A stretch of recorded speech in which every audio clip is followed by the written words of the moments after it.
All right. Must be errors and omissions. I mean, that's your field, is errors and omissions. I can't possibly have asked you every good question about this topic. So, last word to you. Pitfalls, advice, do's, don'ts, tricks, tips. I think if you're going to be a candidate for elected office, what you really need to do is understand what it is that you're getting into. It means doing a little bit of reading, but also asking people. Maybe not even just people from your own party. I find I've had conversations with potential conservatives who are my social, if not political friends, about what's involved in it. You want to consider strict rule compliance and how the political competition works, but you also need to consider the impact upon family, personal time.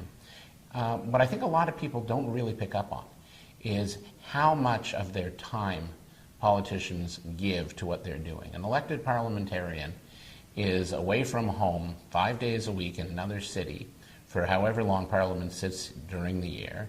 And when they're home, there's every community association imaginable asking for a little piece of their time here and there, plus time in the constituency office. It's quite a lot more than just a full-time job. It's a calling. Got to be ready for it. But don't you only have to do that for about 2 terms and then you get a pension for life, and a pretty good one? I'm not sure what the pension details are, to be frank, but you interrupt a career, you contribute something towards that pension, I think. I'm not too sure on parliamentary remuneration, to be sure. Ontario provincially has replaced a rich pension scheme with something more like an RSP contribution scheme.